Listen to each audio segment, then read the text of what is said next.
Welcome back, everybody. How we doing? Welcome back to another episode of the Funker News Network. I'm Ronnie, and I'll be the host again for this evening. We got a lot to talk about because I took yesterday off because I wanted to sit on the couch and drink beer. I'm just kidding. I took my kids out for chicken wings, and I appreciate the little bit of time. And it's a good thing we're coming back today because there's a lot that we got to get through. We're also going to be talking with Willie today. Willie beating cancer. We're going to have him here live in just about 15 minutes or so.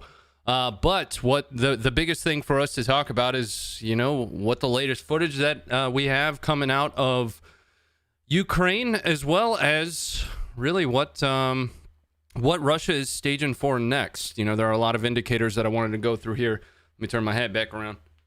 But welcome back in. We're going to try to get through the majority of this in about 2 hours. That's going to be generally when, you know, how long I try to keep these live sessions for. The intent this week, just to talk a little bit about schedule before we dive into too much here. The intent this week is to be live for 2 hours each day, starting at around the 6 o'clock Eastern Standard Hour. All right. Most of you should know that the majority of myself, I got something on my lip. There, we got it off. The majority of you should know that our team has 9 to 5s, right? We are a small team, and it's still on my lip. That time, we still didn't get it. It's fine. We'll get it here in a minute. We're a small team, and we appreciate you swinging by and showing your support. So we are always working to improve, always working to be better, and we got some really good videos to go through here. Welcome back in. On your way in or on your way out, one of the two, make sure you're hitting the thumb button. Make sure you've done all of that YouTube shill that I'm supposed to ask you for. Without further ado, though, I want to update you on the merch, right? The merch is a big deal for us because all of our merch sales are going to be going to charity for the entirety of March. We've got some new items that are going to hit sometime, hopefully this evening, if not tomorrow, and I'll make sure to pull those up when they do.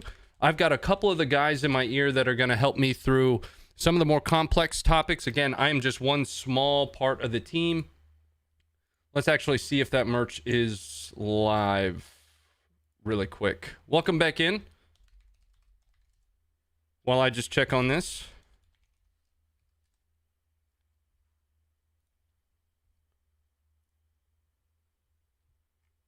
Loading. Not just yet. Not just yet. Okay, so we'll make sure. I'll make sure to be updating you guys. Make sure you're following the Facebook page. It's still on my lip, folks. There we go. Make sure you're following the Facebook page. Make sure you're following at Funker Actual on Twitter, our Funker530 Instagram, as well as if you want to, I do nothing but post memes at Ronnie Fit, and you'll find me. Yep, we're going to be jumping into the footage here in a second, brother. Don't worry.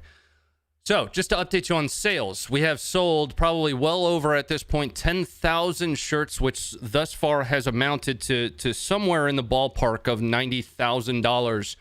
And that's just in a few days here, right? So continue to consider picking up a piece of the merch. Again, we're going to continue adding designs to it, modifying our old designs, including the hats that are in there. Not this one, but the hats that are in there. So go take a look and see if that's something you're interested in. Now, the next thing I want to get to is some of the footage that we have. We're going to jump right into that. Excuse me. We're actually going to try to reach out to Willie beating cancer here. Willie is on ground in Ukraine, may have moved out of Ukraine into Poland, but I'm going to give him a call and see if he's ready to go. Let's give him a ring.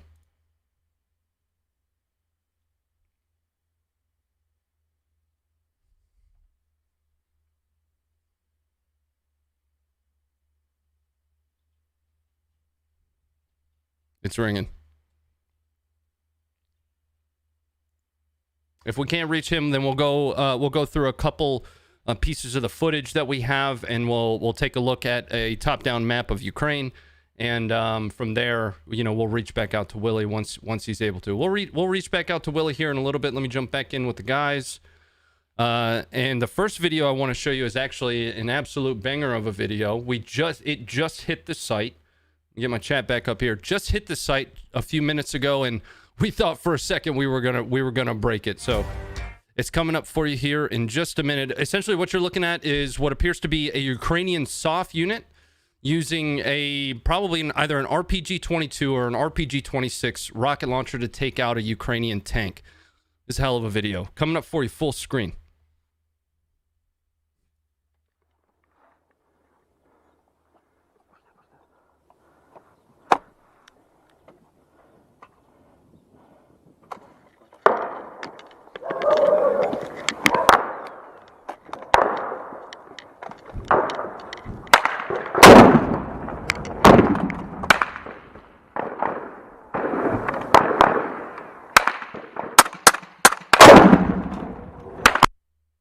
So something that's really pertinent about that is that some of the first GoPro helmet cam type footage that we have seen in the invasion of Ukraine so far. So that one's a little bit of a big deal for us. We've been kind of waiting for some of this on ground helmet cam type footage to make its way out. Excuse me. Sky News confirmed it as Ukraine's minister told the U.S. I'm assuming you guys are talking about the 13, and we'll be jumping into that in a minute. And I'm going to be very happy to eat my words on that one. But about the ground cam footage, we haven't seen a whole lot of it up to right now, specifically GoPro helmet cam type stuff that you would see coming out of, that you've seen all across the site. But as the conflict or as the invasion of Ukraine moves forward, we expect to see more and more of that. So let's jump into some of this other footage. We have a lot of footage of Bayraktar drones being used against not just armored columns, but also of anti-air. And what's interesting about that is Ukraine is targeting anti-air systems from Russia with a drone that would theoretically be able to be targeted by those same anti-air systems. So we're going to get one of those pulled up here right now. Coming up for you.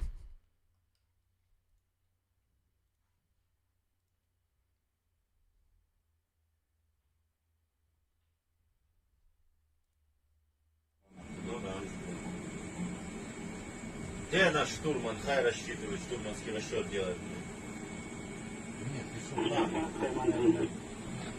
Again, you can see that that's anti-air. And the weapon system that is firing, that's engaging here, is a Bayraktar drone. I believe those are Turkish drones. But we do have the analysis section on the site that you can jump in there and you can read what the journalists, the context that we've been able to find specific to the videos.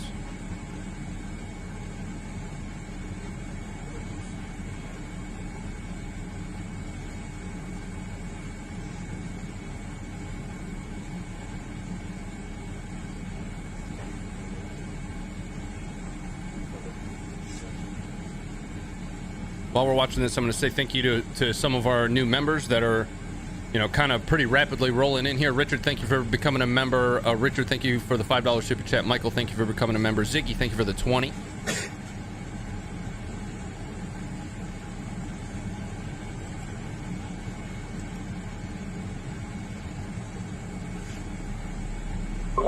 Maybe reiterate that they are Ukrainian-owned drones that were purchased from the Turks. They're developed by the Turks. Mm-hmm. Now, something something to note here, right? Just for further clarity, these are Ukrainian-owned drones that were purchased from the Turks and developed by the Turks. These are not. This is not Turkey flying these drones, right?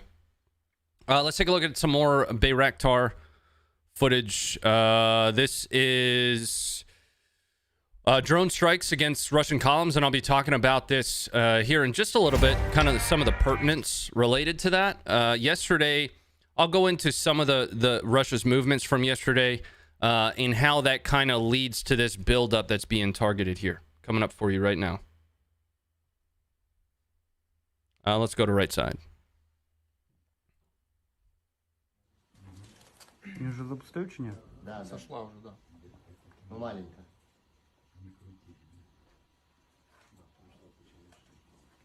Thanks, Dan. I fixed that already. Блять, я не знаю.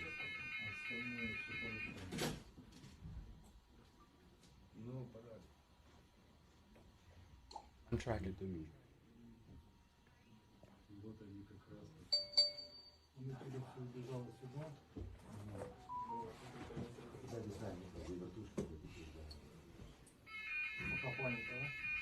And just so you guys know, that was Will in my ear. That was Will in my ear.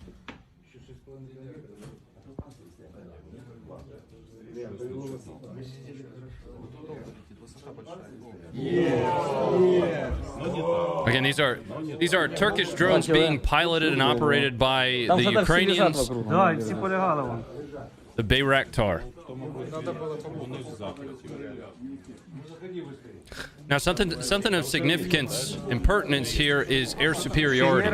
Russia still does not have air superiority over Ukraine. Now, I'm going to be getting into that here in just a few minutes when we go to the top-down map, but after this, we're going to try and reach out to Willie once again. Вот тут хорошо, да, тут.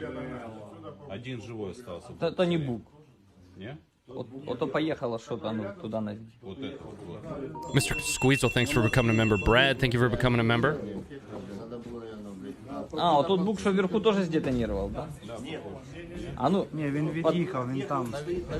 Послушай, ты можешь, у нас пока нету ПД-2, блядь. I think the Russians claim to have air superiority. Well, that video would prove that false. That video specifically.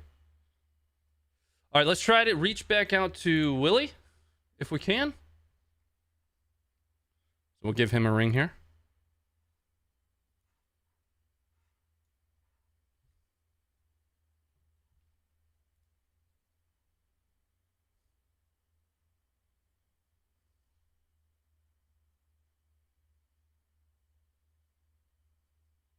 We were speaking to him just a little bit ago. Willie is doing well and is still, if I'm not mistaken, in Ukraine. Supposedly he was going to be trying to make his way into Poland today.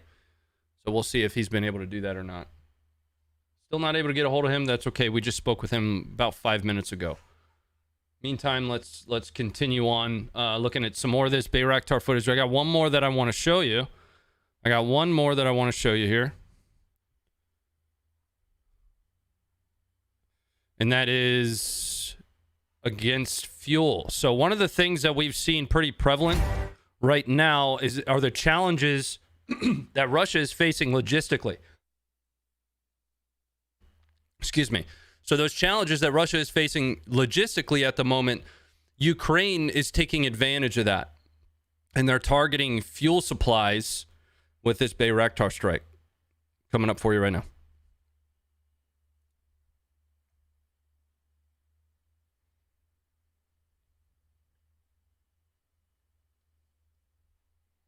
There is no sound to this one. That's anti-air specifically there. But you'll see fuel supplies getting targeted here in a moment.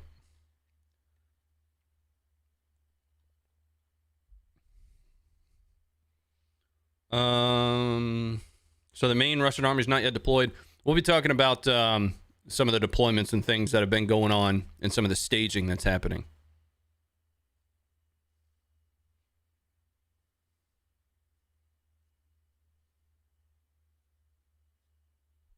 We might have Willie with us. Are you out there, Willie? I've got you, brother. Let me get you pulled up here in just a second. I'm gonna send your comms live. You're now live with the team here. Let me get you pulled over though. That way they can see that big beautiful beard. My goodness, I get jealous of it every time I see it, brother. You should. If the mustache isn't wider than, if it's not wider than your face, it's not really a mustache. Like, there's Willie's beautiful face. Look at that big old beard. It's getting there. Willie, how are you, man? You, gentlemen? No, I don't worry about me. We want to know how you are. You know, what's your situation? How you feeling? What's going on? Yeah, situation's good. I'm looking to hop a border into Poland soon. Just because of some fucking shit going. Because I'm not accredited press or anything. Like, I'm just a random tourist here, but who here is a random tourist with a camera and tourniquets and a backpack and shit. Everyone here thinks that like the amount of times I get stopped by the SBU, who's like the equivalent to like the FBI, I guess, in America, or like ASIO in Australia, like secret police sort of shit. I keep getting stopped because I think I'm like a saboteur or like a spy. And it's getting a bit legit at gunpoint. 2 or 3 times now, so it's getting a bit fucking. Now, when you say at gunpoint, are you able to kind of talk through what that means? What did that look like for you? Give us the story behind that. All sorts of shit. So I was trying to find my way in the car the other day. I'll have to talk you through buying the car. That's the best story. That's the one I was going to ask about next. Is you told me you mentioned having Bitcoin and a car in the same sentence, and I've been waiting for this conversation since. Well, let me go through this first. But like shit, like we pulled over the side of the road, like, and then it was like literally like these random dudes just pull up, just in like just civvies, and they're like. Next thing, there's pistols out, and we're like hands on the dash. And they're like, if you like yelling at us in Russian when we like, I don't speak Russian, and it's like, eventually some like random soldier, like, and fuck man, this happened multiple times, but like every dick and their dog rock up there, and eventually someone spoke English. They're like, if you move, they'll shoot you, and I'm like, dude, I'm literally a tourist. But I guess that's fair enough. It's like, why are you in as far east as you can go trying to film rockets when you're a tourist with no media accreditation, no body armor? You also have all those reports of actual Russian saboteurs that are driving around, so they're on high alert for that. Yes. Oh, they're on edge. It's not. Yeah. I'm not like, I'm not talking shit about them. No. Doing the same. But yeah, there's been multiple journos I know dragged out of cars and shit. And a few security guards for journos I know, like Australian ex-soft guys, with similar shit, but they actually have the accreditation, and it just takes them a while to see it. But I just don't have it, so it's a bit how you going. And yeah, the actual threat of like foreign intelligence here is fucking massive. So yeah, if it's probably come to the end of my reasonable time here, not to. Because I still want to be able to make Willie in some shithole fucking, because I'm trying to go to some other countries later in the year to film as well. Mm-hmm. So I'd like to still do that. You'll find out that shit country later. But man, Ukraine's the best country, bro. When shit settles down, it's going to be Kentucky tour Willie time. And I'm grounding up all the lads, and we're all going to Ukraine just to drink piss. It's sick. If I don't get a phone call, Willie, I'm gonna find you. I'm gonna shave off just a small part of your beard. I'm not gonna take it all from you, but I'm gonna just shave off a little bit of it. Do it. That's completely fair enough. That's a threat. You can take that as a threat. Tell me about the car and the Bitcoin. You got to tell me.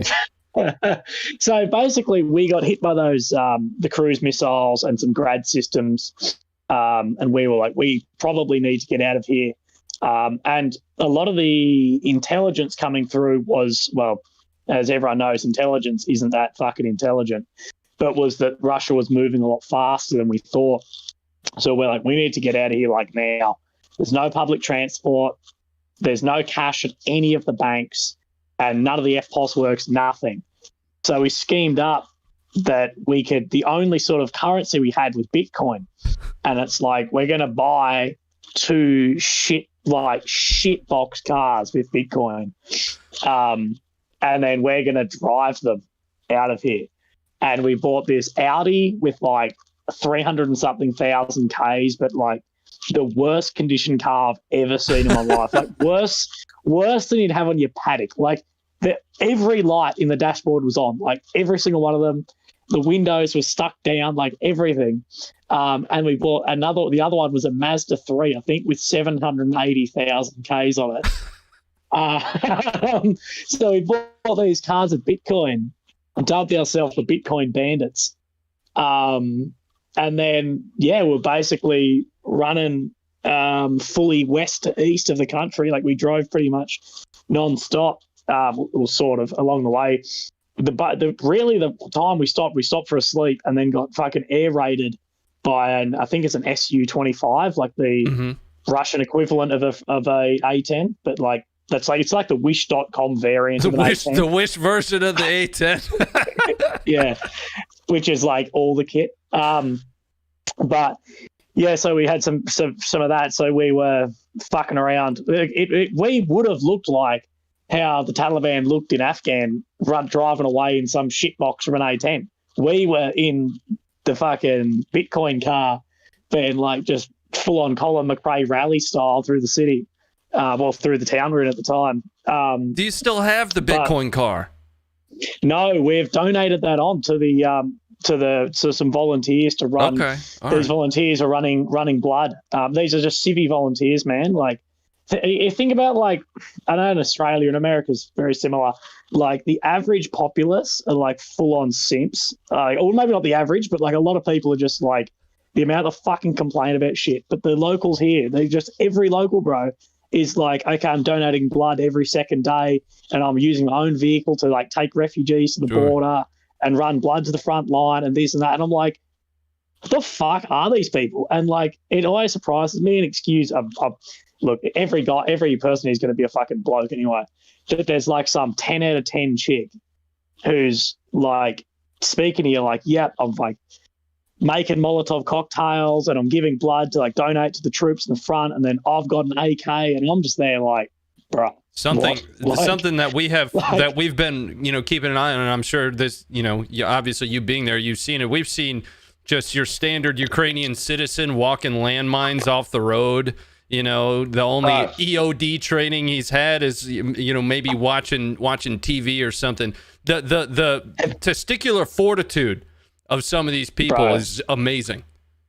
Yeah, have you seen the one of the fucking farmer stealing the BMP with his tractor? Or a BTR?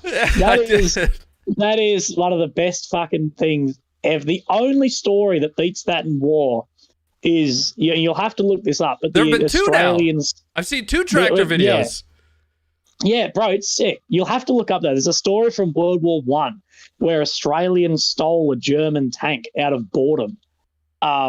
It's the best story the Australian Army has by a mile, and it's still the only surviving tank from the German Army at that time, of that type. And we're still got it. We're not giving it back. Very similar circumstance. Just dudes being like, nah, fuck this. We're dragging this out. People here are sick, man. But the situation on the ground, it's so hard, man, because Ukraine's massive. Like, it is a huge country. And the amount of propaganda on both sides, like, and don't get me wrong, like the Western media is just as full of shit as a lot. Like, you see the other journos, man, we were running out there going like, oh yeah, there's a missile, we can see it. And then we would get to like we'd walk past some 5-star hotel where all the journos are staying, and the fighting stopped for like 10 hours and they're there in their blue fucking everything, being like, we're under fire, and you're like, what the fuck?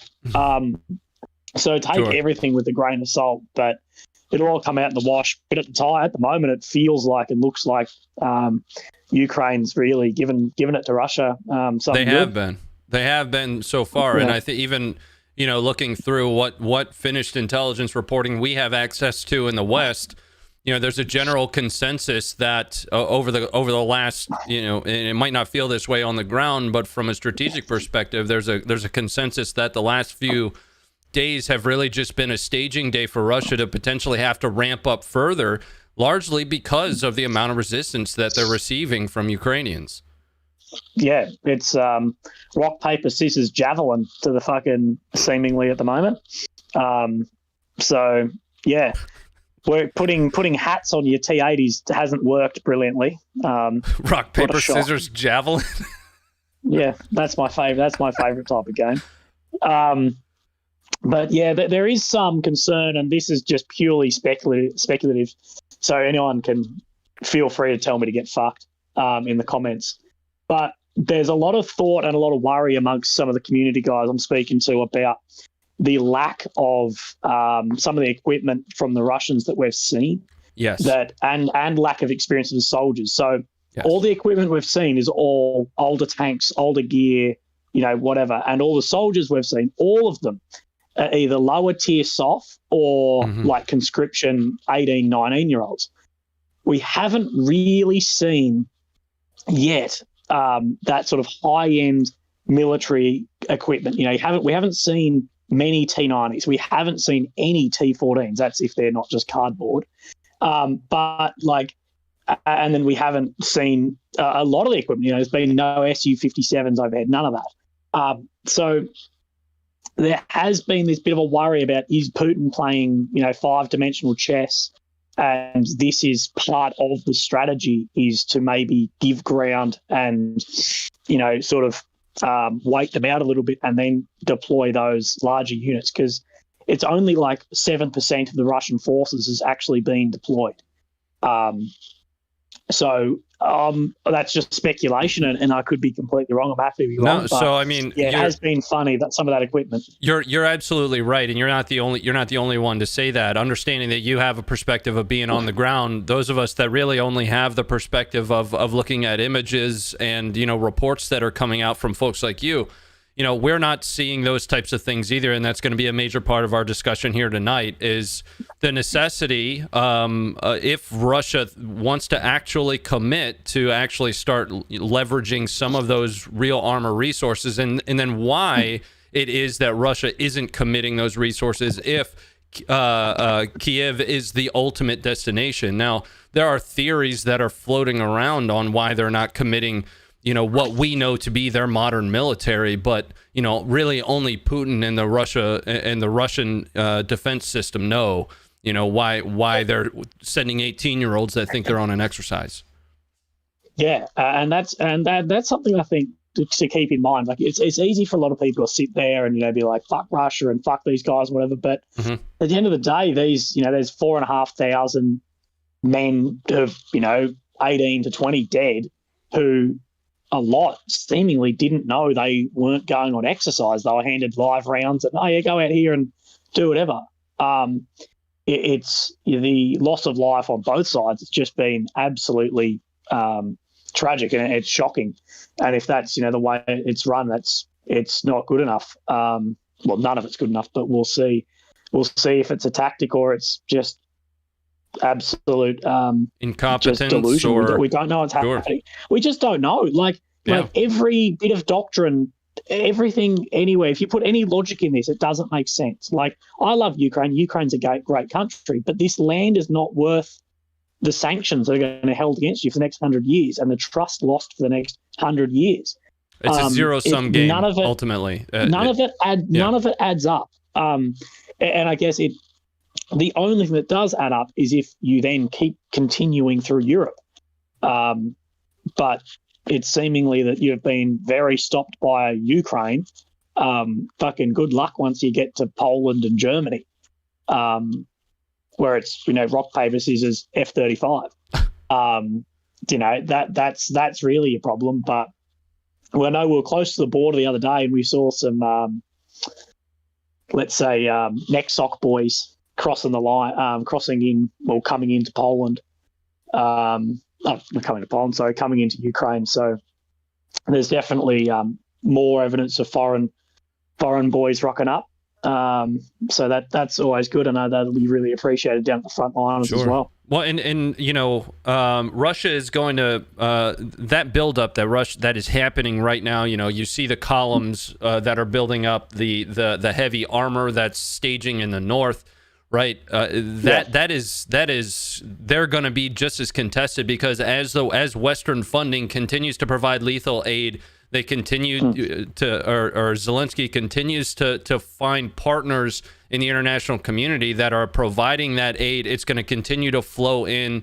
And, you know, I personally don't see, you know, a real end. I know we had discussions in Belarus. You know, what's the feel of those discussions on the ground there? Do you feel like they're, you know, potentially moving forward, or is it almost... Mate, like, look, it's bigger picture than some private soldier like me has ever had. But I had a coffee actually with a girl tonight who's currently like a refugee pretty much because her house got blown to shit for the second time. So she used to live in Donbass region in Donetsk, which is where the fighting has been since 2014.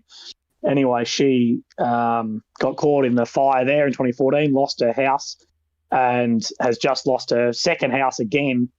And I was talking to her, and she was telling me about this, that people have this illusion that it'll be a few days, maybe a week, whatever. And she said, we were saying that in 2014. We were saying then, oh, it'll be one day, it'll be a week, it might be a month. And it's been 8.5 years. Sure. You know, all of us, I guess, here can relate to the wars in the Middle East as well, with doing very similar circumstance. And I guess as that lethal aid comes through, and even when those Russian columns come through, that just drags things out slower and slower. Yep.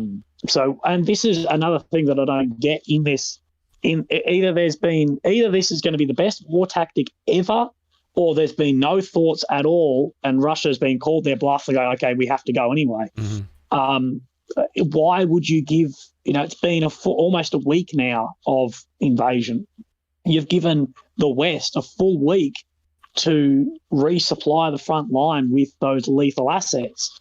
Now, I know the military logistics systems in a week can't give you a ration pack, but maybe in times of war they can actually the pogues can get off their ass and do shit. You know, Russia's giving the West time, and that's something that doesn't add up as well. Sure. But yeah. Sure. And you brought up an important lens, and I want to let you go because I know we actually pulled Willie out of bed. I would like everybody to know this.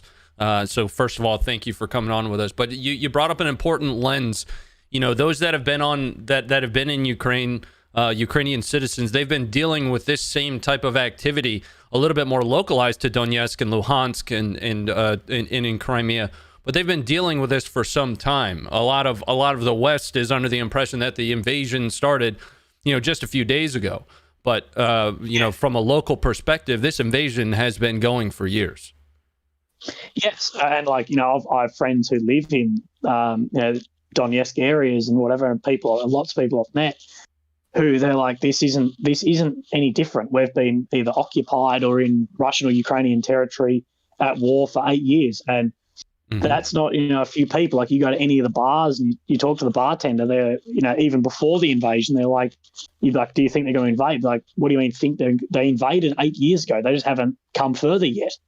And I think these people here, the Ukrainians, and credit to them, they've had the illusion that they've been on the brink of invasion and the brink of war. Well, they've been at war for the past 8 years, and this is just that front line maybe moving a bit further forward.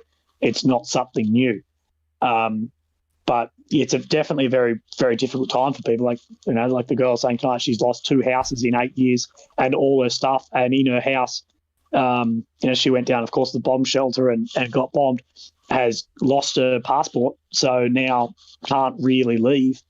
Because the government's you know, the government's got bigger fish to fry than someone's passport. So, you know, the actual humanitarian crisis here is really kicking up. There's been 500,000 people get into Poland, and expect another 4 million in the next week, I believe. Sure. That brings up a great question, you know, and this is the last one that I have for you, Willie.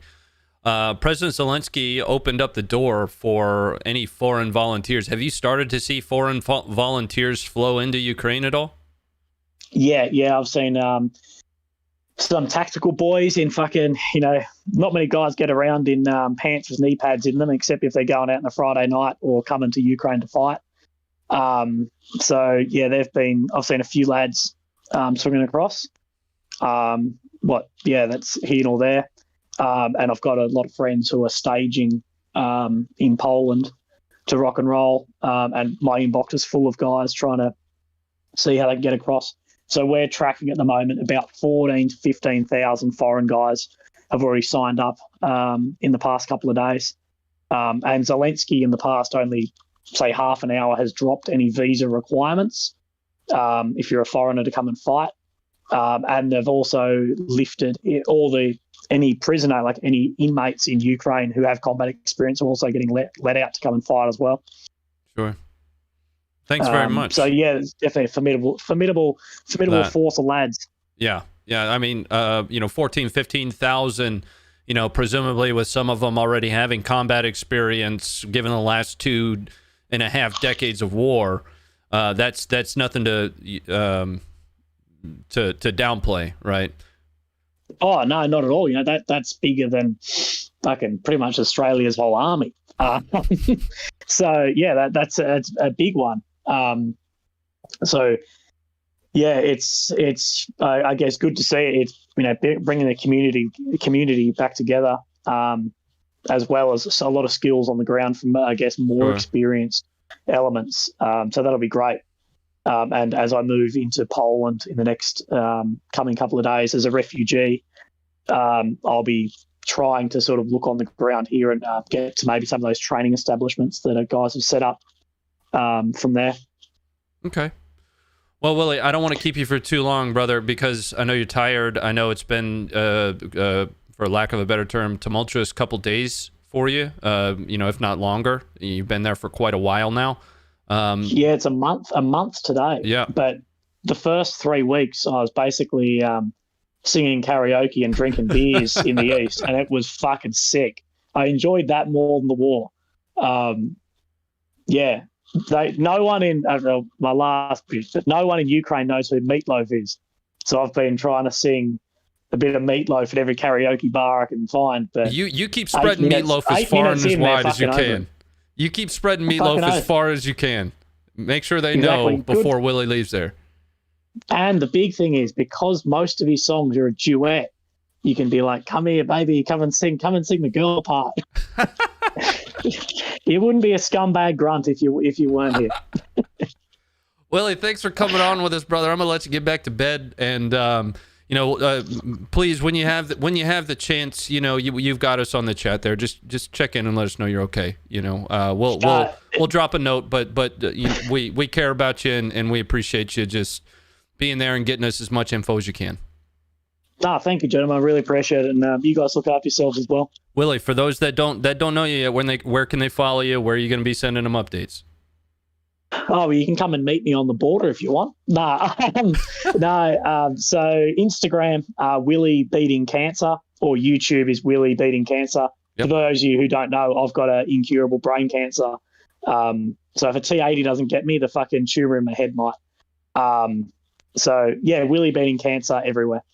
Thanks very much, Willie, and stay safe, brother. Keep your head down, and we'll chat again soon. All right. Easy. Thank you, gentlemen. I'll see you soon. Yes, sir. All right. Bye-bye. All right, folks. That is Willie Beating Cancer, and Willie is an awesome dude who has been on the ground in Ukraine for quite a long time. Like he said, it's officially a month as of today that he's been on ground, and we've had a chance to speak with him twice now. He has shared quite a few stories, though that was a little lighthearted, but quite a few stories that are much less so.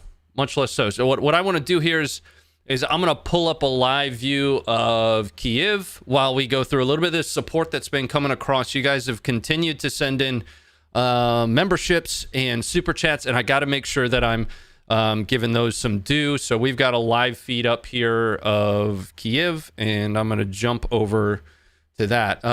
Miss Zalim, thank you very much for the $10 super chat. L. Deuterino Lebowski, thank you for the $9.99. Quick question. Why wouldn't Putin have sent his best soldiers in first, which is common protocol? I'll actually be getting to that here in just a little bit with, we'll be jumping into that. Right. There's a portion of this. That is my opinion and my opinion alone, which matters to me and nobody else. But there's also analysis that's being done, kind of across the think tanks out there that have tried to put a little bit of brain power against that. Jacob, thank you for the $2. Amy Staggs, thank you for becoming a member. Richie Rich, thank you for the $2. Saxy Sea Turtle, thank you for becoming a member. Harambe, thank you for the $5. Do you know if the Ukrainian foreign forces allow civilians? I want in, but I'm a civvy. Yes, they do. Yes, they do. Slavic Pagan, thank you for becoming a member. Mr. Squeasel, thank you for becoming a member. Brad M, thank you for becoming a member. Thank you guys all. CG, thank you for the $10. Thank you very much. Let's jump back to some of our footage that we've got on Funker530.com. And, as is normal, I'll get... attacked for this in the comments, but I'm going to shill our app because you guys could have watched all of this before my big dumb head on the live show by just having the app downloaded and notifications turned on. We're a small team of veterans. Every one of our team members has served in the armed forces, whether U.S. or allied nation, and each of us have deployed, right? Our primary focus is to showcase combat footage. And we try to do that with as little bias as possible, understanding that we all have conscious and subconscious biases. So let's jump back into some of the footage here. Sounds good, brother. I have both Josh, I have Funker, our founder, and I have Tim in my ear tonight. Let's talk a little bit about Molotovs and the danger that comes along with Molotovs. So I've got one coming up for you right now. To the individual that asked about, civilians. Absolutely. If you are ready to volunteer, I am sure Ukraine would be happy to have you. Just don't do this. Давай, блядь, хуярим нахуй. Кидай, блядь, кидай, блядь, кидай. She's okay. She's okay. She's okay, but Molotovs are volatile. Right? And throwing them at something that's close, that is that close, is pretty dangerous. Let's jump back up here.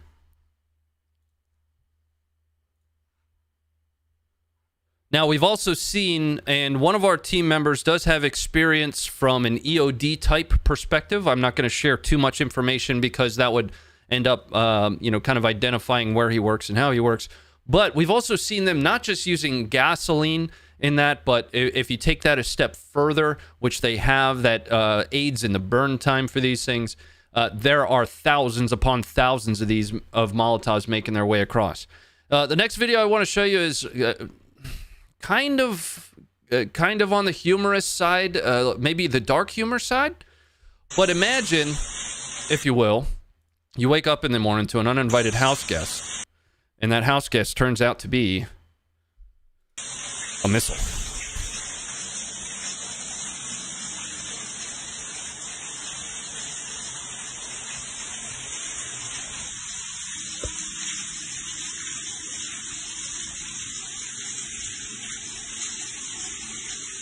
That's terrifying. That's terrifying.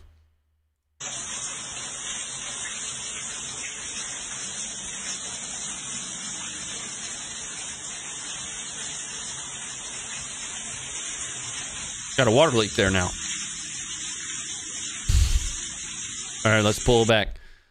Now, the pertinence that I'm going to be talking about once we make our way over to the interactive map, to the SIGACT map, is although yesterday was somewhat of an operational stand down, today, the 28th, they have absolutely ramped up indirect fires and some of their advances on Kyiv, as well as in Kharkiv, right? So that is essentially the segue to that video. Let's jump into a couple more of these before we're done here.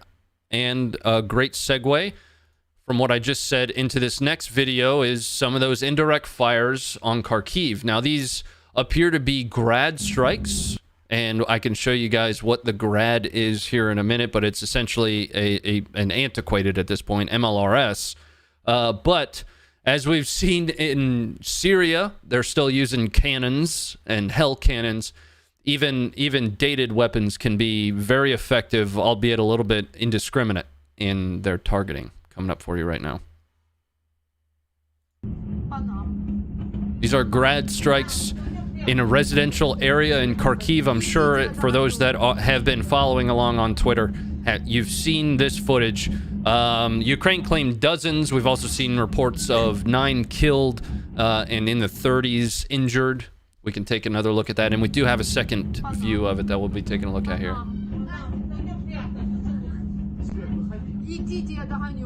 They're still people using homemade trebuchets to launch grenades in Syria. Yep, we actually did a whole Funker News Network episode on the trebuchets being used in Syria, and specifically they were counterweight trebuchets. I learned a lot about trebuchets when we were filming and editing that.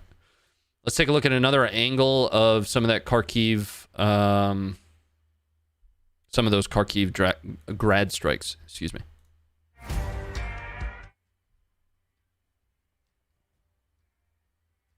Coming up for you right now.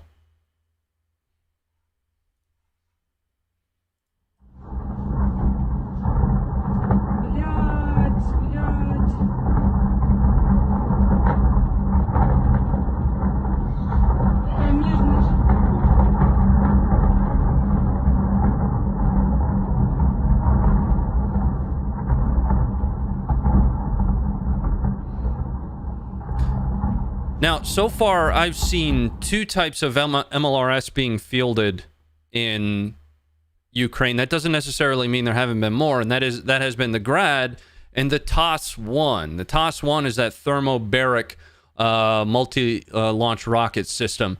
I have yet to see footage that actually looks like the TOS-1 has been used. Now, there is footage that's out there that I'm going to be pulling up next here that is purportedly or reportedly thermobaric. Now, there is nothing that actually leads us to believe there was thermobaric weapon system, but we can't validate that because we don't see the initial strike, and the target was reportedly a fuel depot, which added to the size of the explosion, right? Coming up for you now. Now, likely this has been reported as thermobaric because of the size. We're going to talk about the TOS-1 here in a second, what it actually looks like when it's being used.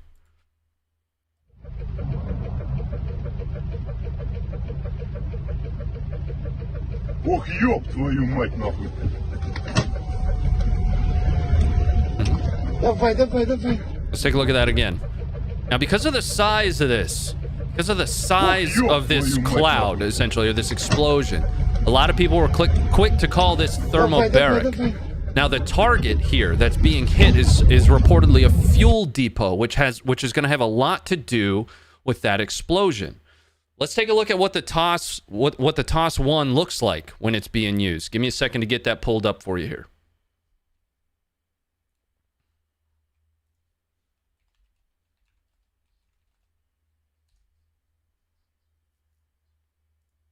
Okay. Now, Ukraine's ambassador did state that it was thermobaric. But again, we can't validate based on that footage, largely because we don't see, A, the weapon system that's being used, but B, we don't see any actual impact outside of that large fuel depot blowing up. All right. Yep, tracking.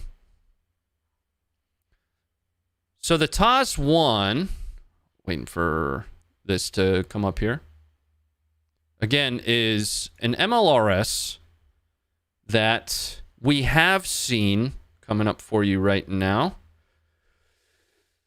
And its use looks nothing like, or its impact looks nothing like what you just saw. Now, I'm not gonna play this with sound because we might deal with copyright problems, but let's take a look at its use and its impact, right? So this is what the TOS-1 looks like when it fires.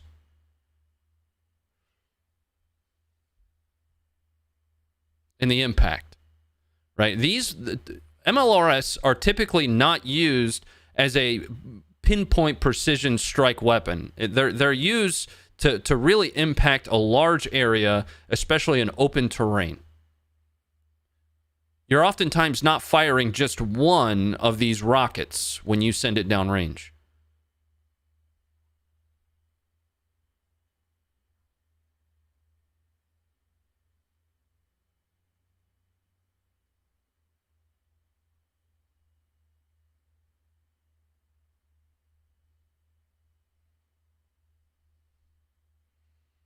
Now, the Grad, which is also a multi-launch rocket system, much less effective from a effect on target perspective than the TOS-1. We have yet to we have seen the TOS-1 being deployed in Ukraine. We have seen at least 2, 3, 4 videos, the TOS-1 rolling around Ukraine. But seeing actual footage of its usage, we haven't just yet.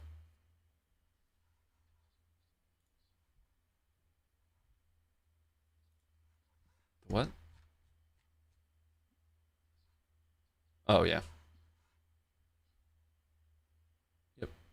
I'm going to pull up a video of that weapon system being spotted in Ukraine, but its use, seeing it being used, we have not seen it.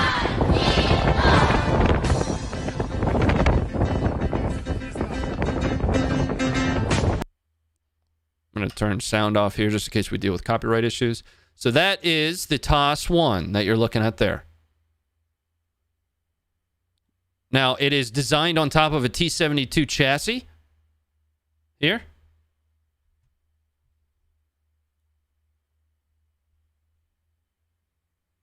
You can see the Z, quote unquote, painted on the side of it. And this is only one of 2 that I've seen of the TOS in Ukraine.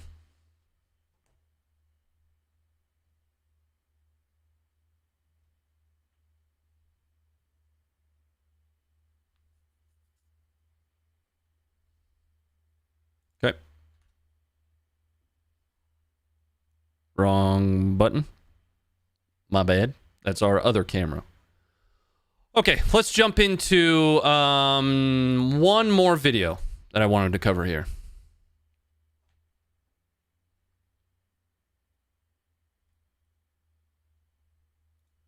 One more video. Oh, there it is. There it is.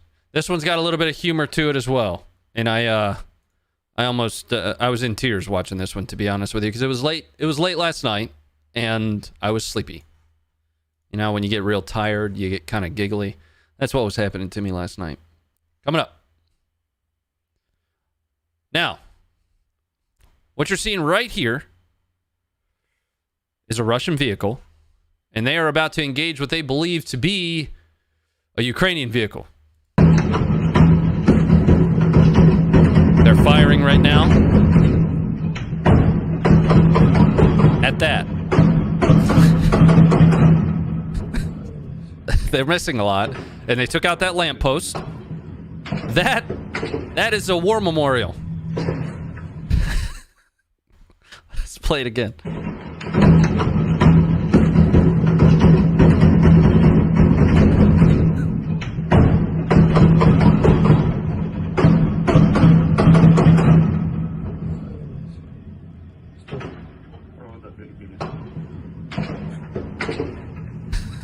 So last night, when I was watching this and the lamppost fell down, I started giggle shaking. You know, you start laughing so much you can't stop shaking.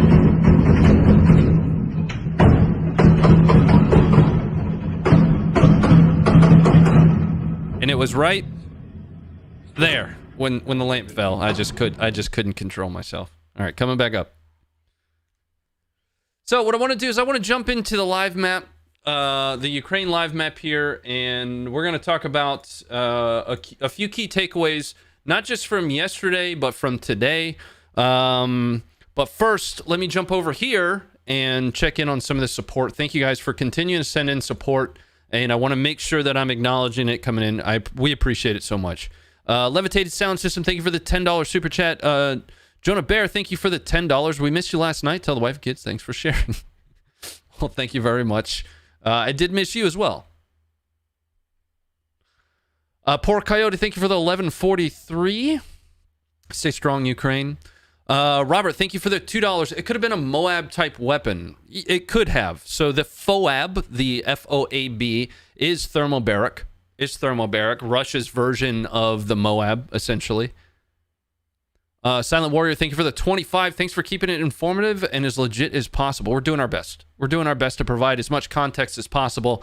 I am not, a Russia weapon system or a Russian, a mechanized military expert of any kind. I'm learning a lot as we go along here, just like I'm sure a lot of you guys are. And the thing that we mentioned on day one when we started this is that we were in this together. We were learning this together through the Discord, through these chats where we're reading the things that you guys are sending in, or doing my best to. Kane, thank you very much for, or Kane EJ, excuse me, thank you very much for the $5 super chat.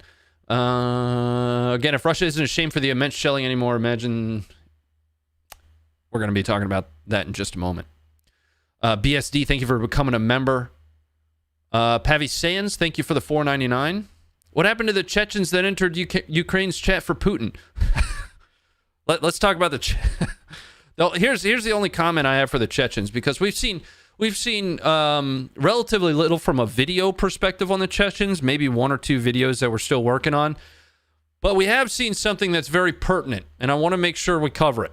I want to make sure that we are giving this its due, because it's really important. It's really important to the war effort.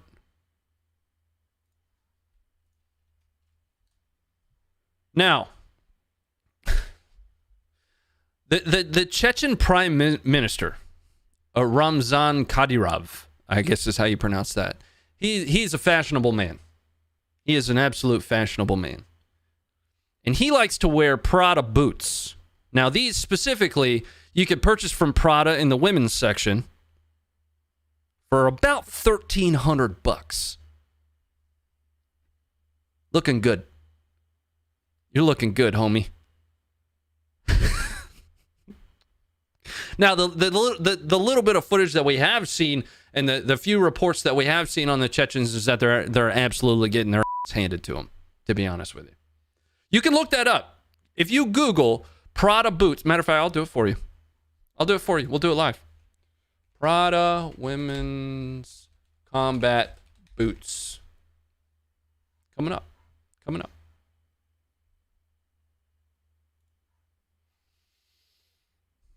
And here you are.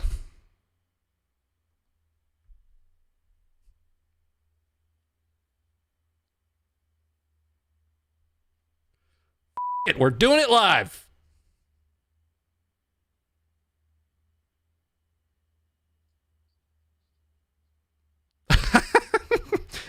So Josh is in my ear and says, looks like the price went up because he wore them.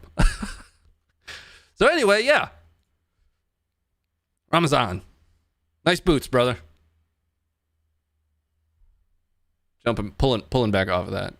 Let's keep going through a little bit of this support. Thanks, guys. Thank you. Thank you for everything. BSD, thanks for the $10. Pavi Savs, thanks for becoming a member. Folks, if you are a member of the stream here, there's some pretty great things that are coming your way.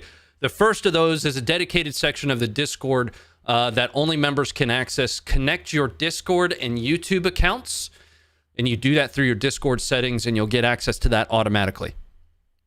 Top Gun, thank you for the $100 super chat. Goodness gracious. I've been using the Funker site to share the vids you find on Twitter for the Ukraine invasion. Been following, keeping up to date, 18 hours a day. Thank you so much for that. Thank you very much for the $100 super chat. Chicken Nuggers, welcome back. Thanks for the 631. I volunteered. Forgive me for my stupid jokes on your streams. Don't worry about that.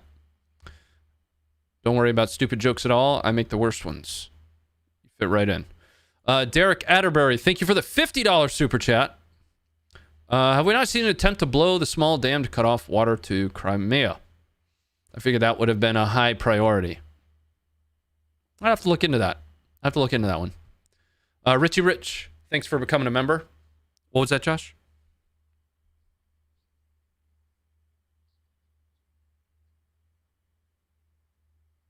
Got it. So there was a video, and we are tracking it. It's about a 4-second video of a small explosion on a dam in that area. But water level doesn't change. It doesn't appear to have been effective whatsoever. James, thank you for the $5. Tonka Boys for the 20. Great to see Willie again, absolutely. And Levitated Sound System, thanks for becoming a member. CG, thank you for the 10. Immortal, thank you for the 678. Scroll back to the top here. Brooks, thanks for the $1.99. And I'll be jumping into the rest of those here in a moment. What I want to do is I want to pull up the interactive map. We're going to take a look at some significant activity. We're going to talk a little bit more from a top level perspective on what's taken place over the last day or so. And it's coming up for you right now.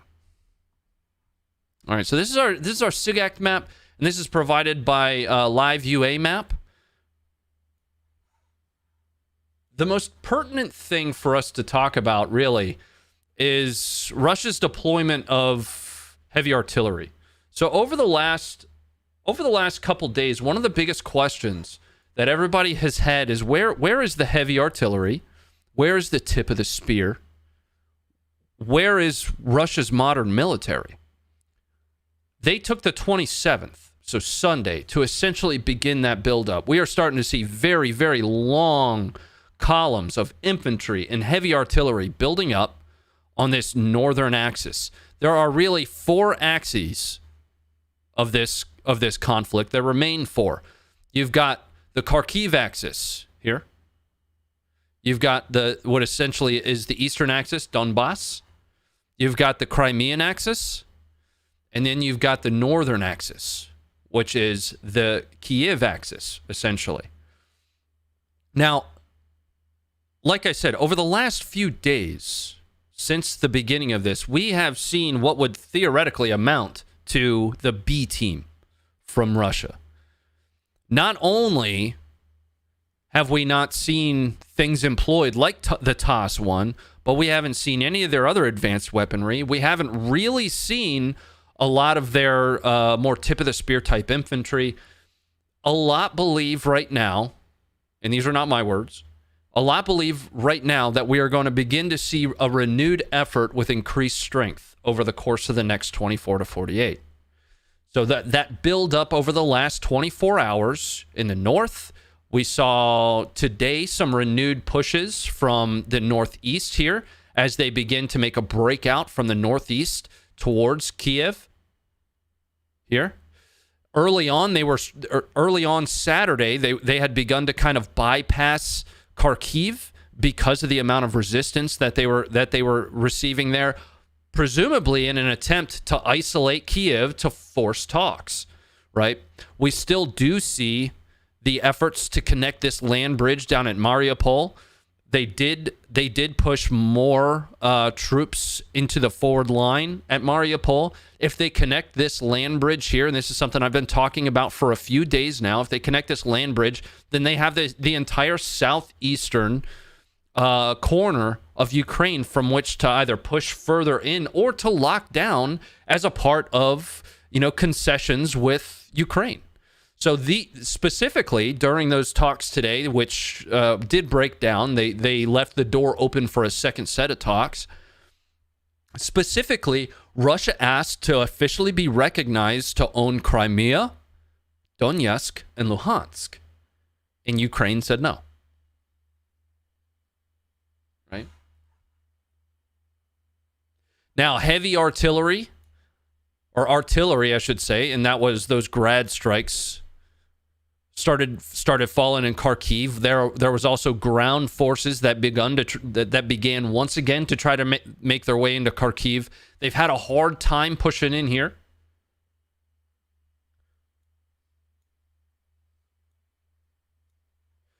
There was a lot more targeting of airfields And there's also a growing concern. So a lot of this is east of the Dnipro, right? A lot of this is east of that river. There's a growing concern that as Belarus continues to posture against Ukraine and with Russia, that there could be incursions that start to happen in the west here. Now that's gonna be something that we'll need to monitor for, because it'll end up cutting off ground transportation from the west, from Poland. This here is Poland, right? And then you're looking at a real four-sided envelopment of Kyiv. Something to note yesterday on the 27th. On the 27th, Belarus signed a new constitution that supposedly has been in the works since December 20th, December 27th. What that constitution reportedly does is remove Belarus's requirement to stay nuclear neutral. It also provides Russia more of an opportunity to stage and their military control in Belarus. That was passed yesterday. This being Belarus, for those that don't know. This is Belarus. We've got Russia here to the northeast. You've got Transnistria here. And once again, this is Ronnie, nobody else. I am interested in why we haven't seen more from Transnistria.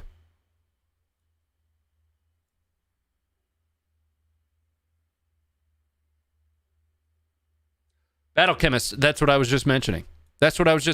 So early on in the buildup here, there were, Russian signals intelligence collection troops stationed here. There was an intelligence collection asset out in the sea, a ship or a boat, whatever, and same thing. I only say that because I've got a Marine in my ear and I know it'll bother him. But Transnistria just hasn't played the role that I kind of expected it to from an envelopment perspective. And that might be because from a combat arms perspective, there might not be any assets here for Russia, right? What is this, SIGACT? Mi-35 downed in Kherson. So you can see from a control perspective, they're continuing to try to press Kherson. Kherson is somewhat key because that actually gets them across the river, right? The river does this wild S-curve bend here. But if they take Kherson, they now have a presence on the western side of that river and can begin to press up the west. The only western presence that they have started in Chernobyl. That's why Chernobyl was such a key location to fall.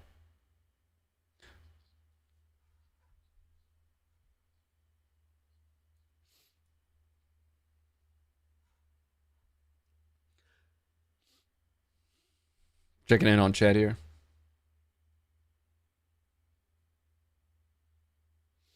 The invasion doesn't seem to be that big so far. So there's a lot of discussion about that right now as well, right?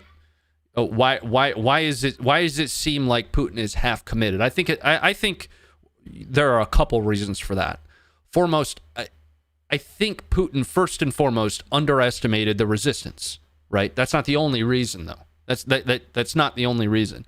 I think he also was hoping to take more with less without having to overcommit. Now, there is also the piece from, an international view perspective. We haven't really seen the major shelling, major indirect fires used against a lot of the, metropolitan areas until really today. The grads have been hitting residential areas, absolutely. So to say we haven't seen it at all would be false. But the heavy use of indirect fires against a lot of the cities that we saw a lot of today, the increased shelling, Putin probably avoided doing that to minimize civilian casualties, which ultimately would minimize the global response in return. Playing the information game, if you will. But because of the resistance and because he has committed to try to encircle Kyiv, because of committing at least at some level to that, even Willie mentioned it earlier.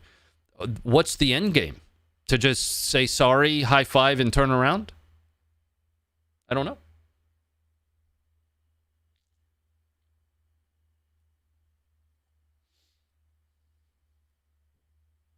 Where's all the airborne troops at? So we have seen limited use of airborne troops, right? We saw them at Hostomel, the airport just outside of Kyiv. They had originally taken Hostomel airport. This is saying that they have retaken that. I haven't seen that report specifically. My understanding of Hostomel at the moment is that it is under Ukrainian control. I'll probably have to take a note to look into that further. But we have seen limited use of, and Willie spoke to that, kind of lower level soft type elements. But we're not seeing the tip of the spear from Russia.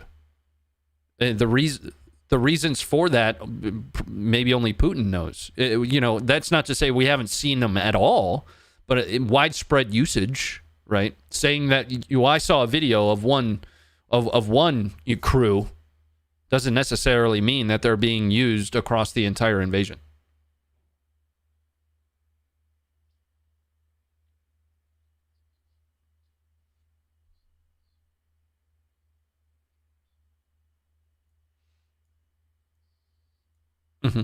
Yeah.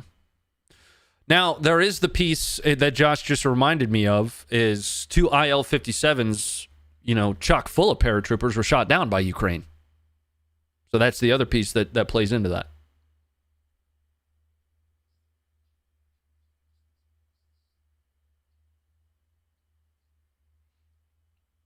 Basically, the Russian paratroopers' largest loss of life in 30 years. Sean, thank you for becoming a member. Evan, thank you for the $5 super chat. Perspective. Since 2001, 7,409 U.S. soldiers have died in Iraq, Afghanistan. Ukraine has said that over 4,000 Russian troops have been killed within a week. That is interesting perspective. I would take official reports of casualties from either side with a grain of salt at the moment.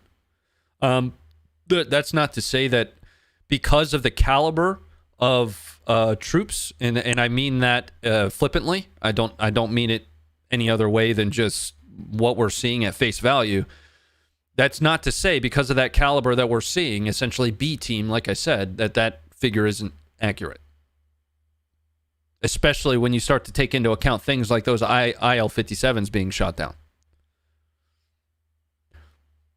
Matthew B. sent a $5 super chat. Do super chat donations go to Ukraine? They do not, sir. I will always be transparent with you. They do not. Those come to us. We're a small team, and thank you very much for your support. Any merch that we sell for the entirety of March, will go to charity. J.E. Prodigal Son, thank you for the $1.99. War with no bodies. Do we really not see this? We absolutely have bodies. And you can look at those on our website and on our app. There is absolutely footage that I cannot show you here because it is not safe for work.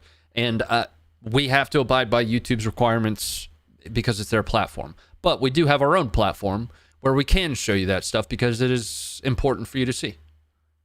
Andrew, thank you very much for becoming a member. What's that? I'm sorry. Sure. Yeah.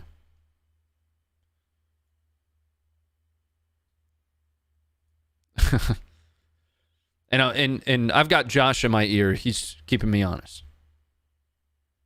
We're all human.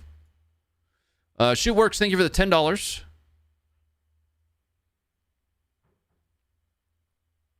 Levitated Sound System, thank you for the 20. Why didn't Putin send top-tier guys equipment? If he believed Ukrainians would welcome them as liberators, then it stands to reason he'd think it unnecessary to use his best assets. I think you're answering your own question there. If not, I could just be stupid and reading it wrong. Again. Michael, thank you very much for becoming a member. Rob Stewart, thank you for the 358. John Anderson, thank you for the 1069. Keep up the great coverage. Thank you. That's helpful. It is. The kind words we appreciate very much. Ippo, thank you for the $5. USA's intelligence has been spot on. They've been right step by step. Kudos. To some extent, I think. The West has been warning of this for some time, and a lot of people, at least think tanks have, right? And a lot of people chalked it up to some kind of conspiracy or propaganda, right? And I think that's a general problem today is we revert so rapidly to calling something BS, which I'm about to own a piece of here in a minute. We revert so rapidly to calling BS on something that it's essentially the boy that cried wolf. You know? Ismail, thank you for the 571. Chechens are taking a lot of casualties. Yep. Mainly by drone strikes without seeing any combat, those Bayraktars. Yep. Okay, let's continue around some of these other pieces here that I wanted to cover. We talked about the artillery in Kharkiv.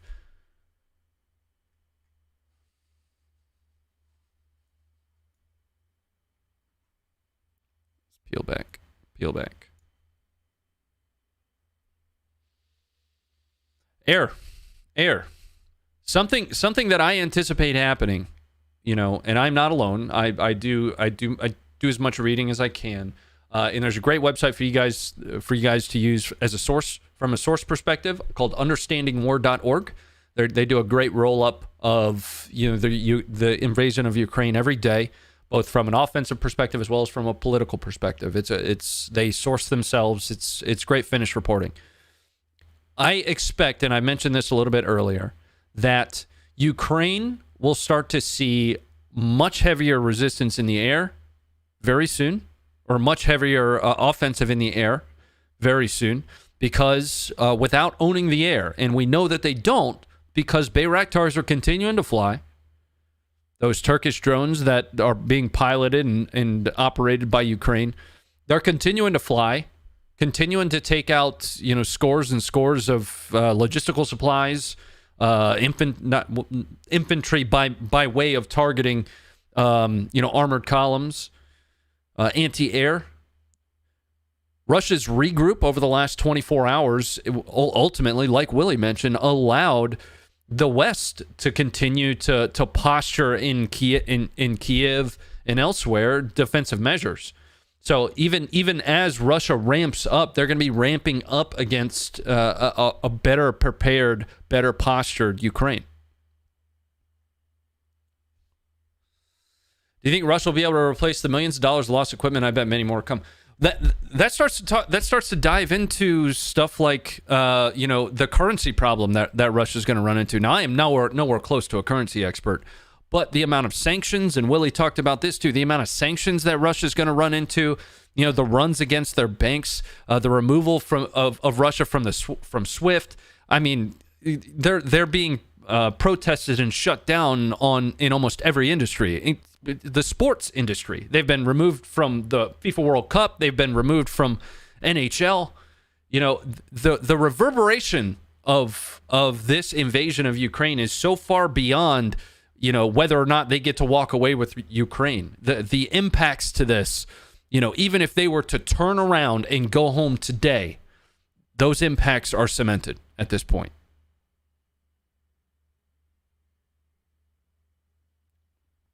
Let's check a little bit more of this. Craze, thank you for the 20. How much is U.S. intel sharing helping rack up those Russian KIAs, do you think? My time as a 35 Mike has taught me that knowledge is power. Difficult to say, man. You know, I'm a 35 Fox by trade. You know, I could tell you that it's probably helping at a bare minimum. I would have no idea though. But you're absolutely right. Probably, definitely helping. 3 Unbreakables, thank you for the $4.99. Andrew Roberts, thank you for the 10. We'll be live for about another 25-30 minutes or so just to get through some of your questions, maybe field some questions direct from chat. And I also want to make sure we're covering all of the different pieces of footage that we put up on the website and the app today.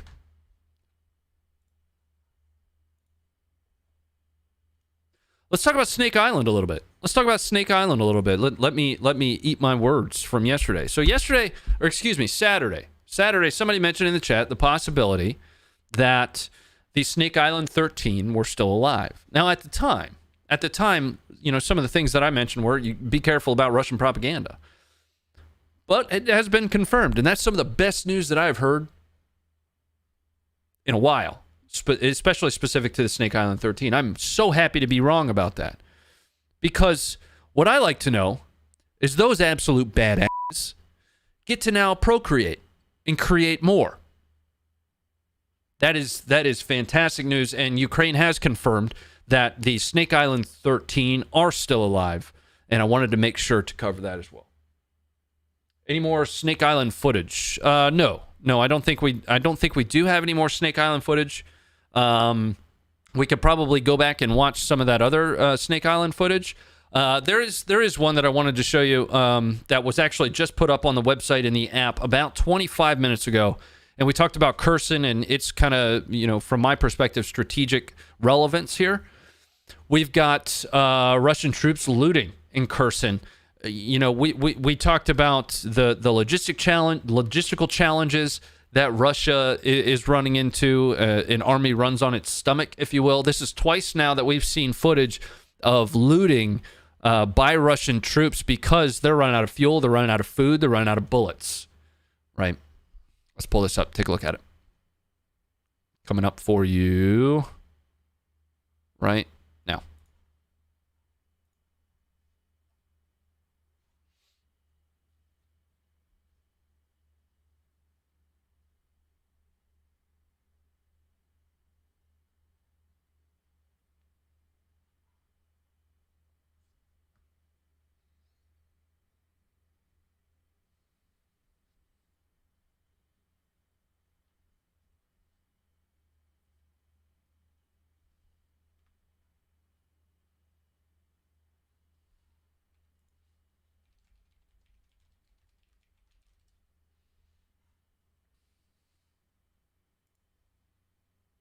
All right. Let's jump back to the website here. And there was no sound to that one. So here's one that just hit 5 minutes ago. Footage of Russian propaganda truck being taken out by allegedly Ukrainian militia with an RPG-7. Coming up for you right now. This is brand new footage. Just hit the site. Просим вас сохранять спокойствие, спуститься по лестничной клетке на первый этаж и выйти на улицу.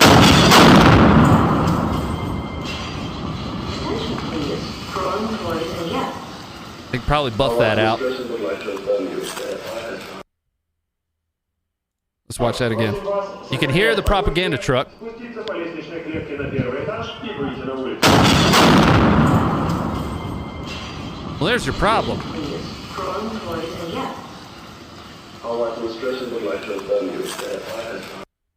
All right.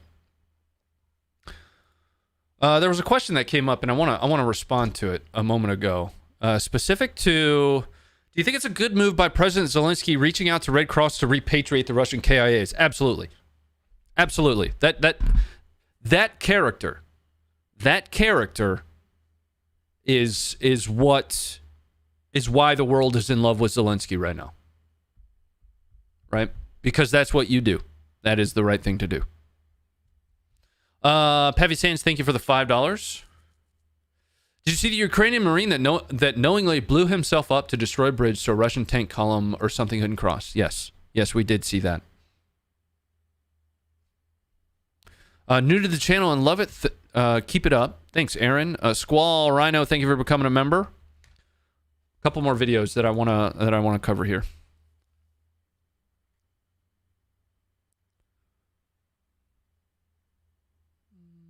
Oh, that one's not safe for work. Can't bring that one up. I didn't think that one was not safe for work. Again, there's a relative limited amount of stuff that I can show you guys. Oh. So, the Snake Island 13. They have basically set a precedent of resistance, if you will. Not only do we see road signs changing to go f yourself, but we've got Georgians, and I'm sure you guys have seen this one by now, but for those that haven't, we've got Georgians saying the same thing to Russian warships. Let's check it out. coming up for you right now.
All right.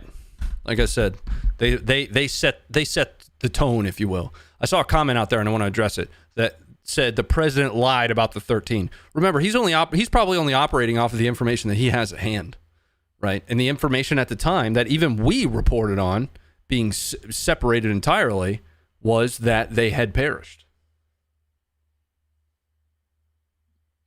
It is going on a shirt. It's been on a shirt since, I want to say, Friday, and any merch proceeds, ! Merch, or hit the pinned link at the top, is going to go towards charity.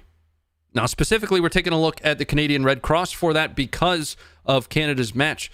We will verify that moving forward and have a definitive response for which charity it'll support. But clip this. All merch sales from Funker530 for the month of March, any vendor payout that we would receive will be going to charity.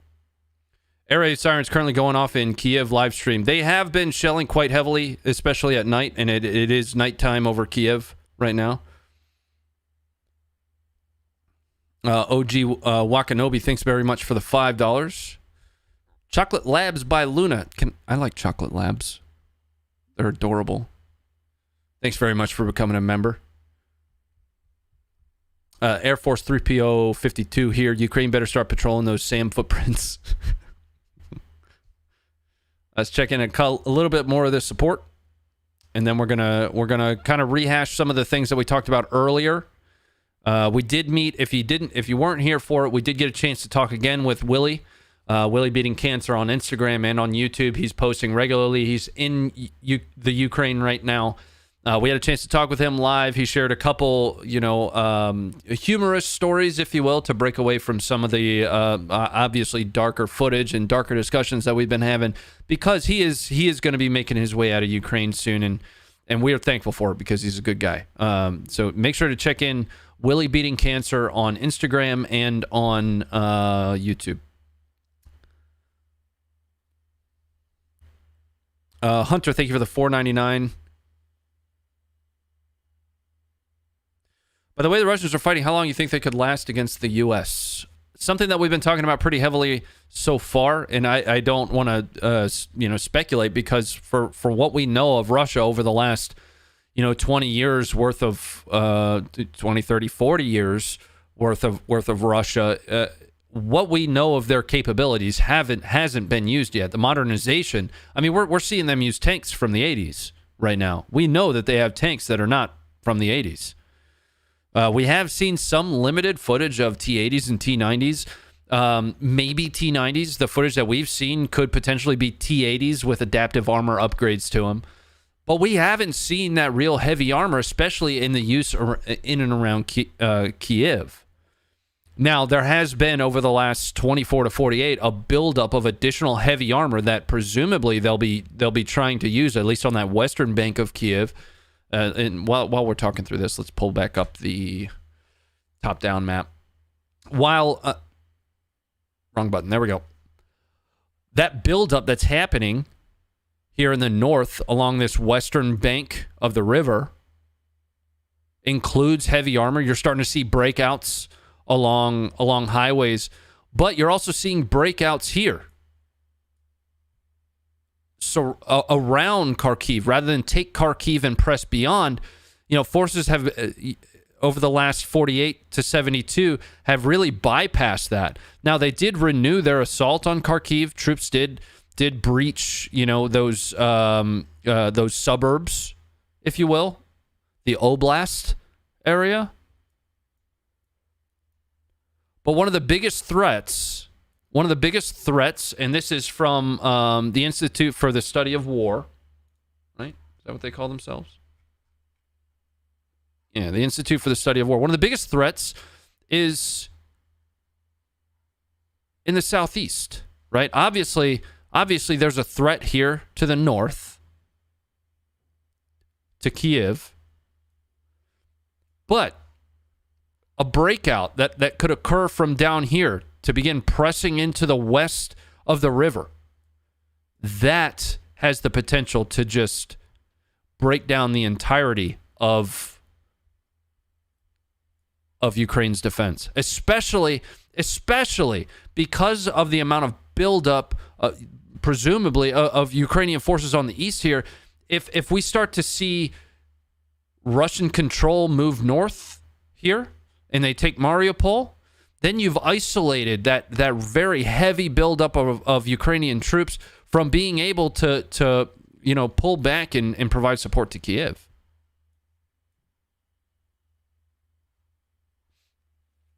Checking in over here on all the super chats and all the support. Thank you guys. Robert, thanks for becoming a member. Dennis, thank you for the $2. Thanks for covering this info live. Oh, you're very welcome. The intent will be to go live for 2 hours each night this week with whatever, up-to-date information that we have. And if it doesn't take us 2 hours to get through it, then it doesn't take us 2 hours to get through it. I'm not going to talk just to talk. HB Win, thanks for the 609. Why do you think the Russians haven't used the night effectively for attacks? Something that was noted by our team internally while we were talking is, they don't even have nods mounts. You're looking at, by and large, there are obviously, when we saw the CNN footage of them initially trying to taking Hostomel Airport over by Kyiv, there was, a high cut helmet included there, right? Yeah, indicative of some level of a spear point type unit. But by and large, we're looking at B team type soldiers,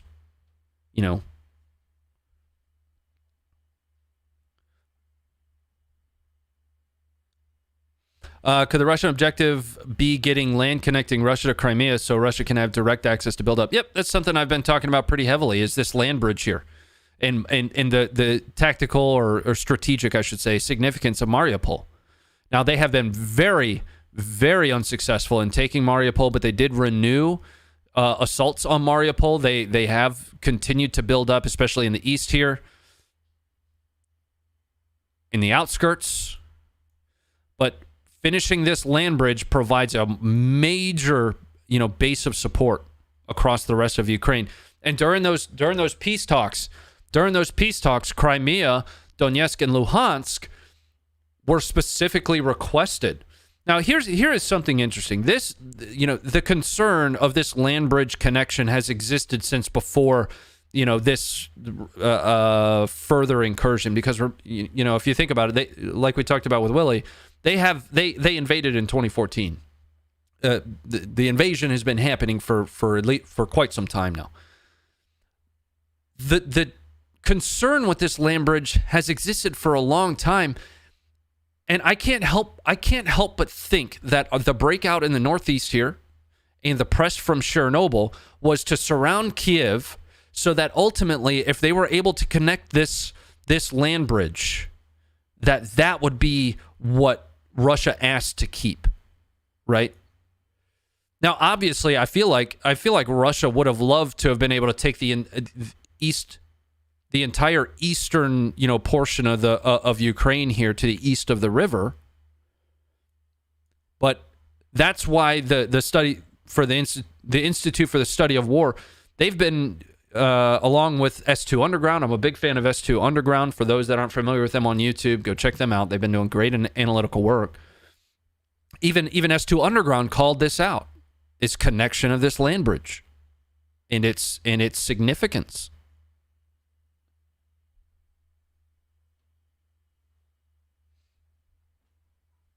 I see a lot of requests for the map.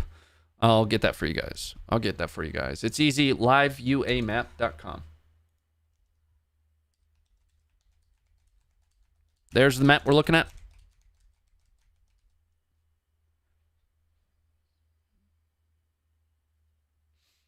What is?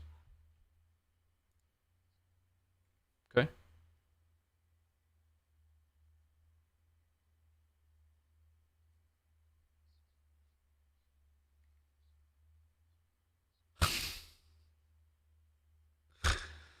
I'm going to bring up a funny for you guys. Oh, it's a video too. Excellent. Excellent. I mentioned earlier that the Snake Island 13 have set the tone. Here you go. Here's a video.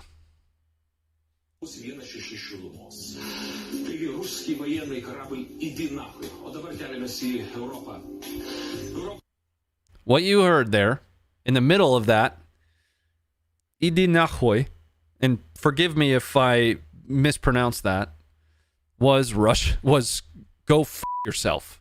That's what he said.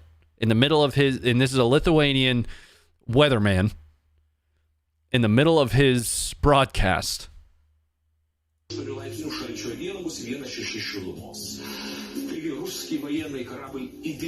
Right there. You'll hear Ruski. He's saying Russian warship. Let me move to the other side.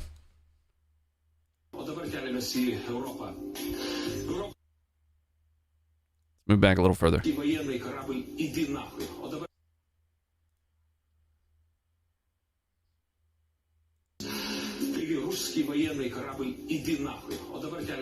You said Josh is in my ear now giving me some more intel on this. You said the Lithuanian Language Commission approved this before it went live.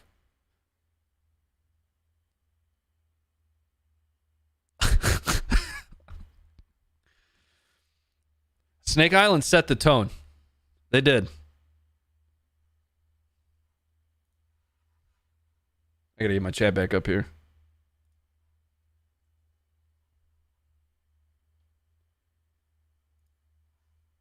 Just checking in. Let's see if there's any other of these points that I had written down that I want to bring back up here.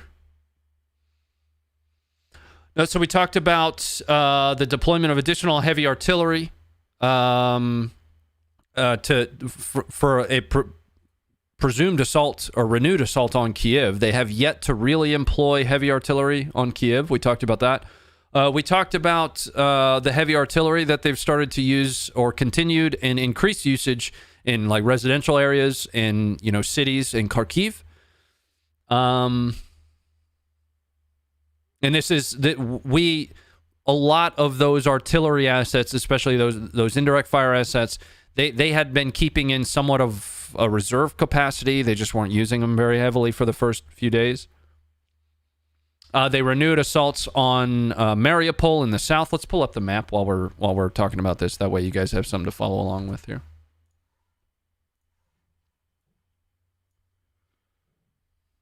Coming up. They renewed assaults in Mariupol in the southeast. Right? We talked for, quite a bit about the relative significance of that, or at least my take on the relative significance of it, which is informed by quite a few different sources. Increased targeting of Ukrainian airfields, right, which include here in the West. We have seen, we've seen airstrikes and indirect fires that have been happening across Ukraine in a lot against airfields, right, attempting to remove Ukraine's ability to provide any kind of resistance in the air. Now, Russia has been unsuccessful to date of owning the air. They do not have air superiority yet. Russians have started targeting logistics centers as well, and I wrote the note down, particularly in Western Ukraine. And the concern that I raised with that earlier is we don't really see a whole lot of an incursion in Western Ukraine from Belarus, right? A lot of this effort has been from the northeast, from the east, from the south, but a heavy force incursion, not unlike this buildup of Belarusian tanks in the west here, a heavy incursion from the west can potentially cut off Kyiv from ground supply coming in from Poland. That starts to get very concerning.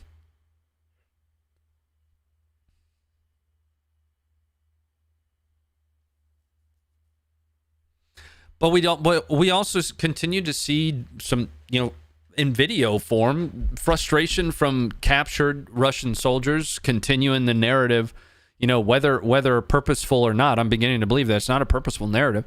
Continuing the narrative that I thought I was here on an exercise, right? I don't know whether that's a doctored talking point. Earlier on, I was more sure that was a doctored talking point than now. Just based on some semblance of looking at somebody and trying to imagine whether or not they're lying, right?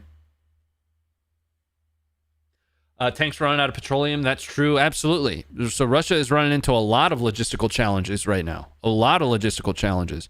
And Ukraine is trying to take advantage of some of those logistical challenges. We watched video earlier on in the stream of Bayraktar TB2 drones targeting fuel deposits. Or I shouldn't say deposits, but fuel train cars that would, presumably be headed to support Russians. Russ, thanks very much for becoming a member. Shadow, thank you for becoming a member. Hal, thank you for the $1.58. JJ, thank you for the 10. Imagery from Maxar shows a huge convoy of Russian armor about 40 miles long advancing on Ukraine's capital. We have been monitoring that as well. Yeah, do we actually have that photo?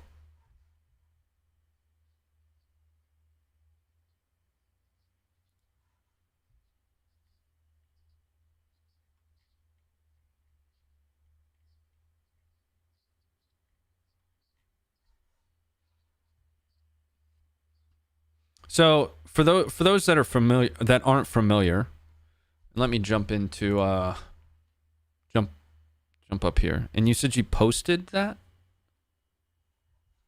Okay, so for those that aren't familiar, Maxar is a civilian entity that is essentially using satellite to continue support and provide intelligence to Ukraine, as well as Starlink. So I didn't mention this late last week during the stream. I think we were just overcome with other talking points. But Elon Musk has essentially offered Starlink to the entirety of Ukraine. Oh, my chat's gone. Come back.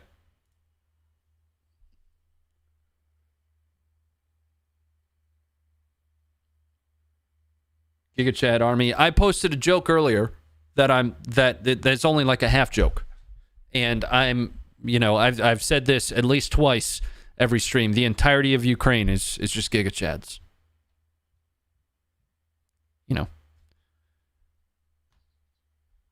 Got it. I'm going to be pulling up an image here for those that haven't seen this build-up convoy in the north. That's that build-up that I've been talking about here. It is coming up for you now. So this is the convoy specifically that he's referencing, and it is an alarming amount of vehicles. Presumably includes infantry. You see. What we would call deuce and a halves here, right? But you're also going to have armor personnel carriers, BTRs, BMPs, and it's a very, very long buildup taking place in the north. Here's another image of it coming up now.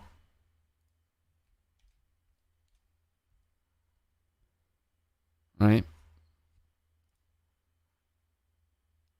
Now that is essentially here. At least that's my understanding of it.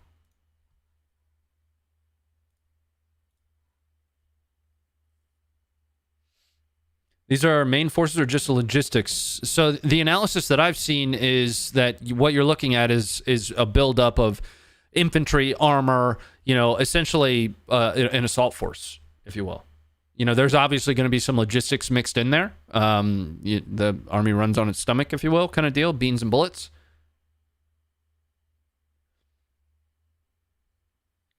Airstrike's doing pull-ups. So something to keep in mind is those Bayraktars, they can carry 4 missiles per drone, per sortie. There aren't many of them in Ukraine. Even if they continued sorties, columns that long, they're really only denting or slowing that down. Right now, there are jets. There is lethal aid that's continuing to come in from the west, from Germany, from Switzerland. When's the last time you heard Switzerland throwing their name into the hat to provide lethal aid?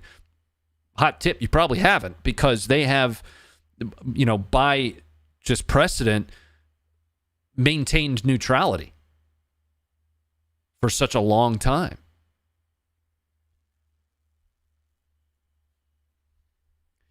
We're going to begin to close things out here. What I want to do is I want to see if our new merch has hit the site.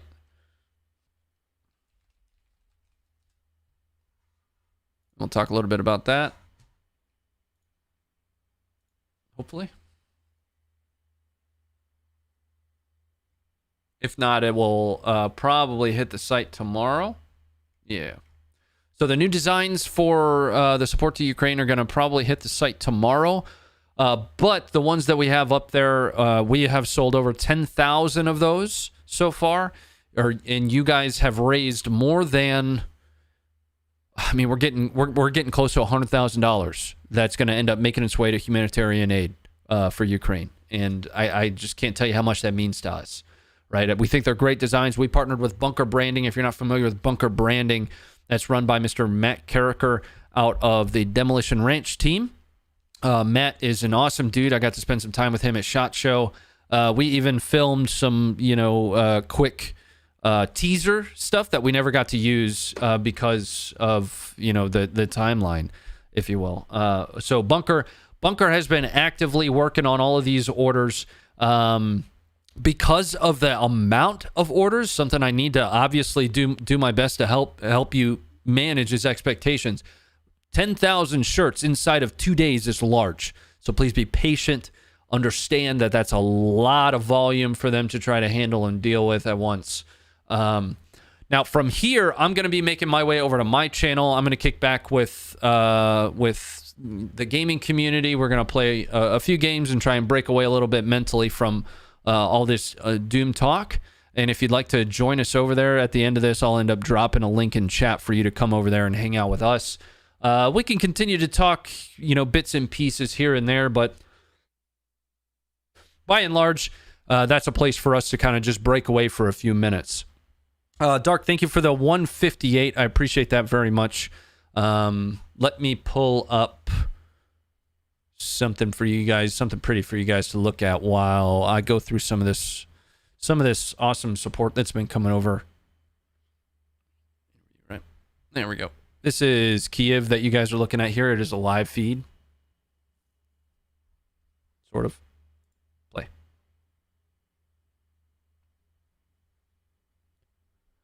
Jaggy, thank you for the 271. Eric, thank you for the $4.20. Real Sag, thank you for becoming a member. Oh no. My mouse. There we go. The scroll wheel on my mouse is broken, so kind of sucks. OG, thank you for the $5. They need A-10s so they can burnt those IDR convoys. Something that Willie mentioned earlier is that Russia's been trying to field their wish version of the A-10. What is it, the Su-25, Josh? Russ the Merciless, thank you for becoming a member. Shadow Bane, thank you for becoming a member. Stephen True, thank you for the $5. Hal Roach, thank you for the $1.58.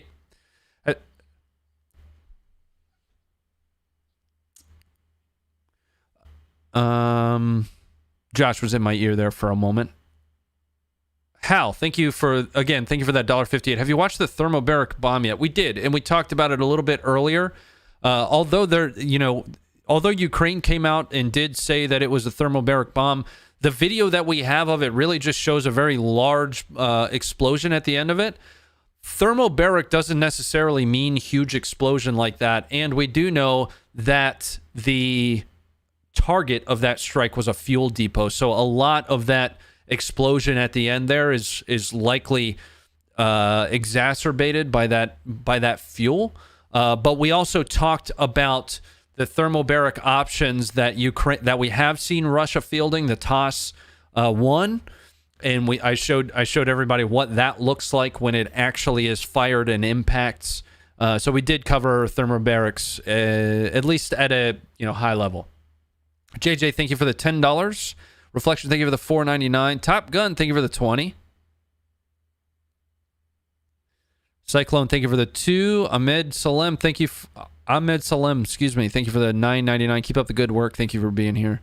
Dark Newt, thank you for the 5. Robert Burton, thank you for becoming a member. All right, folks, that's going to be it for me for tonight. Again, we'll be doing this hopefully each night. That's the intent right now, for about 2 hours, just to spend a little bit of time talking through what we see, the footage that we have, and going over the campaign map to really just relay what we're reading as being current status. Those of you that are able to spend the time and are informed on the situation, please feel free to drop in questions. I'm doing my best to read as many of them as I can. But make sure you join the Discord, because in the Discord, there's a lot of discussion happening in there. Hit the like button, the thumb button, all that shill. Come hang out with me for a little bit while I kick back and try to separate where we are going to be raising money for veteran charity over on my other channel. And you can find that on Ronnie Fit. Make sure you're following all of our socials to stay up to date, because as this footage is coming out, you'll see it. You'll see it first. The notifications pop up there, but not before the app. So download the app. And thanks for joining me. Stay informed, folks. I'm out of here.